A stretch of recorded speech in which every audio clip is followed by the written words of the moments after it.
Why there will not be a world war over the Middle East. The situation in the Middle East will, unfortunately, always remain a source of troubling and deeply saddening news. As long as Israel exists, its interactions with its neighbors will remain complex and, in some cases, bloody.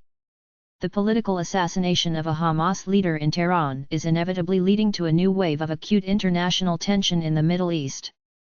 Although we do not yet know what form the promised retaliation from Iran against Israel will take, it is expected to come soon. This has led many observers to genuinely worry about the broader consequences for the region and the world. For almost a year, we have witnessed a serious deterioration in relations between Israel and its neighbors. Iran, where the terrorist act occurred, has traditionally been at the forefront of the struggle against Israelis and their Western allies. However, we must consider two key aspects of the current situation. First, the absence of objective reasons for a truly large-scale interstate war in the region, and second, the limited potential impact of this conflict on global affairs. There is no denying that dreams of the Middle East achieving a relatively peaceful balance must be set aside for a long time, if not forever.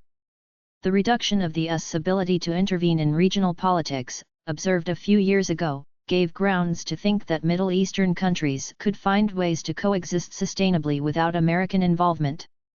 However, these expectations now seem very premature.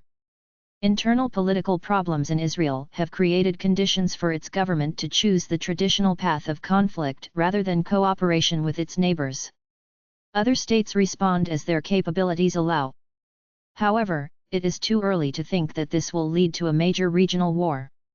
At least, there are no obvious reasons for this to happen, especially compared to all the major conflicts around Israel in the second half of the 20th century. It seems more likely that its neighbors and opponents will show restraint. Firstly, because there are currently no states in the region pursuing a revolutionary foreign policy. Until the mid-1970s, most Arab countries in the region were in the process of forming national statehood. This led to the rise of nationalism, which is known to be the cause of most wars. Israel, on the other hand, was also on the rise, and major wars with its neighbors were a continuation of its internal dynamics. The situation is somewhat different now. All of Israel's neighbors have either stabilized as states or need to overcome serious internal difficulties. Even Iran, which looks the most resolute, is no longer the revolutionary state it was in the first 10 to 15 years after the overthrow of the Shah's regime and the establishment of the Islamic Republic in 1979. In other words, Israel's neighbors have no reason to take the risks that a major war could entail. And it takes two to tango. There is no reason to believe that Arab countries or Iran would want Israel to remain in the strategic perspective. But they can wait. And no matter how desperate the actions of the Israeli government may be, if other countries do not have internal reasons to seriously fight it, they will not do so. Moreover, none of Israel's neighbors capable of waging a major war have territorial disputes with it. Therefore, a relatively serious armed conflict is possible only in the event of a massive Israeli attack on one of its neighbors. And such a prospect is not yet visible. Even if we allow for the theoretical possibility of a large-scale war, its potential impact on global politics and the economy is far from obvious. It is highly likely that this impact will be limited to specific issues. In other words, the war will affect the balance of power among the major powers, bringing them additional advantages or problems. But it will not change their status enough to create threats to their existence. The uniqueness of the position of nuclear superpowers is that real threats to them can only be created by equals in power. Only direct actions against each other's security can lead the US or Russia to conclude that the threat warrants the monstrous risk of using their unique military capabilities. Possession of nuclear weapons imposes enormous responsibility on the leaders of the two largest nuclear powers in the modern world. And this responsibility is solely to their own citizens and state. Therefore, the likelihood that a regional conflict will be a reason for them to engage in direct confrontation is extremely low. Even if they are indirect participants in it. We remember from history that during the Cold War, the USSR and the USA openly supported the main adversaries in the Middle East. Moscow, as is well known, even sent a significant number of its advisors with weapons to the Arab countries. Washington, in turn, supported Israel in every way possible. But this did not create situations in Soviet-American relations similar to the Cuban Missile Crisis of 1962, when we were indeed on the brink of World War. Simply because at that moment the threat was mutual and directed at the territory of the USSR and the USA.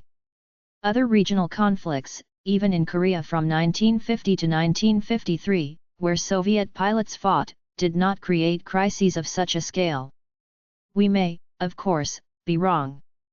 Especially in conditions where Western political elites do not demonstrate brilliant strategic thinking. But it is axiomatic that relations between nuclear superpowers unfold in a different dimension than all other international politics. And any regional conflicts, no matter how fierce, are in the realm of conventional politics, which do not pose direct and immediate threats to the survival of such powers. Therefore, they retain the ability to view any changes in the balance of power in the context of a conflict between their allies dispassionately. Theoretically, the likelihood that even a major war in the Middle East would pose a threat to the survival of humanity as a whole is minimal. And not just there, a potential US-China clash over Taiwan also has a good chance of remaining at the level of a conventional large-scale conflict. This is likely one of the reasons for the Chinese leadership's restraint and composure in response to all hostile American actions. The situation in the Middle East will, unfortunately, always remain a source of troubling and deeply saddening news. We will have to get used to the fact that as long as Israel exists, its interactions with its neighbors will remain complex and, in some cases, bloody. However, even if Israel disappears, there can be no full confidence that other reasons for regional tension will vanish. Iran itself has territorial disputes with neighbors in the Persian Gulf. Numerous civilian casualties and blatant violations of international law should be condemned and met with diplomatic measures from Russia and all countries committed to the peaceful resolution of conflicts. However, the gradual reduction of tension there will undoubtedly remain a matter for the states of the region themselves.